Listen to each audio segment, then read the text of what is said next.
ქვეყანა ციფრულ მაუწყებლობაზე გადასასვლელად ემზადება. ვალდებულება მაუწყებლებს 2015 წლიდან ოფიციალურად დაეკისრება.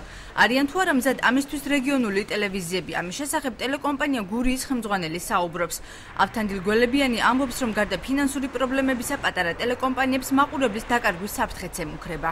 პირველ რიგში ეს არის ის დიდი ფინანსური ხარჯები, რომელიც დააწვევა რეგიონულ ტელეკომპანიებს ციფრულ მაუწყებლობაზე გადასვლასთან დაკავშირებით. ეს იქნება როგორც გადაიარაღება, როგორც ახალი სადგურების, გადამცემი სადგურების აშენება, ახალი ციფრული დაყოფის შემდეგ, ზონება დაყოფის შემდეგ, ან უნდა ავირჩიოთ ოზურგეთის ნაწილი, ან ჩოხატაური და ლანჩხუთის ნაწილი, რაც დამატებით პრობლემებს შექმნის ჩვენთვის, ჩვენი მაყურებლისთვის. იგრძნობს თუ არა ახალ სიხშირეზე გადასვლას მომხმარებელი, როგორც სპეციალისტები აცხადებენ, ცვლილება უმტკივნეულო იქნება იმათთვის, ვინც სიგნალს საკაბელო ტელევიზიის დახმარებით ან სატელიტური თებშებით იღებენ.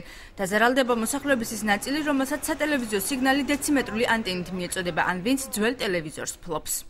ერთადერთი მაყურებელი, რომელიც სიხშირით იღებს სატელევიზიო სიგნალს, აი მისთვის დადგება საჭიროება, რომ გამოცვალოს ტელევიზორი, თუ მას აქვს მაგალითად შავ-თეთრი ტელევიზორი, ან შეიძინოს სპეციალური მიმღები, რომელიც დაეხმარება ამ სიგნალის მიღებაში. ეს მოუწევს სავარაუდოდ იმ ოჯახებს, რომლებსაც ასე თუ ისე ამის შესაძლებლობა გააჩნია, ხოლო სოციალურად დაუცველი მოსახლეობის უზრუნველყოფის ვალდებულება არის სახელმწიფოს პრეროგატივა. ვინ უნდა გაიღოს საამიცოდ ხარჯი ამ საკითხზე აზრთა სხვადასხვაობაა. მოქალაქეთა ნაწილი თვლის, რომ ხარჯი მომხმარებელმა უნდა გაიღოს, ნაწილის აზრით კი სახელმწიფომ. მოქალაქეთა შორის არიან ისეთებიც, რომლებიც თვლიან, რომ პასუხისმგებლობას კერძო კომპანიას ჩააბარებენ, დამატებითი მოწყობილობით აღჭურვაც კერძო კომპანიამ უნდა იტვირთოს. მგონი ვისაც სურვილი აქვს, რომ შეძლოს თავისით ხარჯებით გადავიდნენ?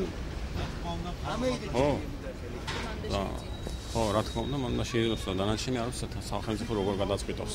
რა თქმა უნდა, თავრობა უნდა დააფინანსოს. აბა რა ვიცი მე, რა შეიძლება გარკვეული პროცენტი მოქალაქეებმა, ხალხმა უმეტესად თავრობა უნდა დააფინანსოს. ვერც კერძო პიროვნება გადაიხდეს, ვერც სახელმწიფო. ეს თვითონ კომპანიებმა უნდა გააკეთოს, მაგრამ უნდა გაუკეთოს გრაფიკი ხალხს, გრაფიკი, რომ აი გადაახდელუნარიანობა გაუადილდეთ. მოსალოდნელ საფრთხეებზე ტექნიკის მაღაზიათა მფლობელებიც საუბრობენ. ზოგიერთი მაღაზია ამით არსებობს. ახლა შემოდის უბრალო რესივერები, რომელზეც მუშაობს მაღაზიები, ხალხი, მოსახლეობა სოფელში.